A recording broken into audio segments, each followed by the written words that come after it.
सियावर रामचंद्र जी की जय। देखिए, वाल्मीकि ऋषि ने मुनि ने रामचंद्र जी, सीता जी और लक्ष्मण जी को रहने का स्थान चित्रकूट पर्वत बताया कि चित्रकूट के में आप रह करके वहाँ पे आप अपना पर्णकुटी बना सकते हैं। वही स्थान आपके लिए सुयोग्य है।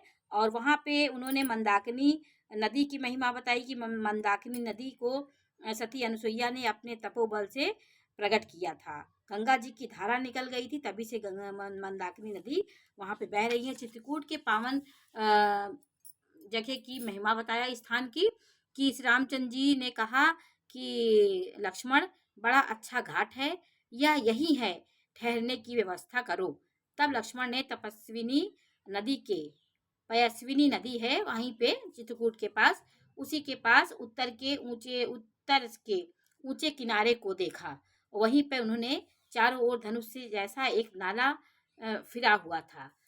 उसके चारों ओर धनुष के जैसा एक नाला है, मतलब एक पानी से भरा है। उसी के बीच उन्होंने अपना पर्णकुटी का निर्माण किया।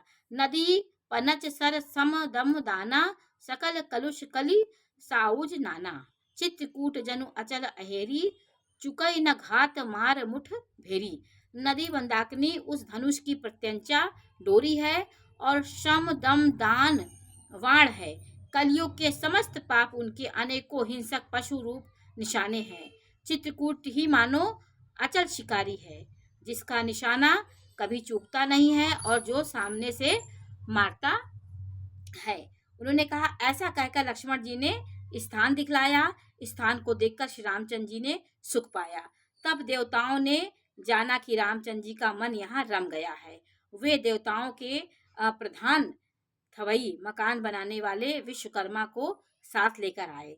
देखिए, भगवान राम के साथ देवी देवताओं की शक्तियां लगी हुई थी। वो किन्हीं रूप में जब राम संकट में होते थे, उनके सारी व्यवस्था वो शक्तियां करती थी। क्योंकि राम से वो नर लीला कर रहे थे, तो देवता लोग भी उनका बहुत सहयोग दे रहे थे। वहाँ विश्वकर्मा जी आए और विश्वकर्मा जी की साथ लेकर आए। वहाँ पे पर्णकुटी ऐसी बनी को देखने में बहुत सुंदर लगती थी। सब देवता कोल भील के वेश में आए और उन्होंने दिव्य पत्तों और घासों के सुंदर घर बना दिया। दो ऐसे सुंदर कुटियां बनाई जिनका वर्णन नहीं हो सकता। उनमें एक बड़ी सुंदर छोटी थी और दूसरी बड़ी कुटिया बनाई। लक्ष्मण जी और सीता जानकी जी सहित प्रभु रामचंद्र जी सुंदर घास पत्तों के घर में शोभायमान है। मानो कामदेव मुनि का वेश धारण करके पत्नी रति और बसंत ऋतु के साथ सुशोभित हो रहा हो। इस प्रकार वहां लग रहा था कि कामदेव ही सुशोभित हो रहा है। तो देव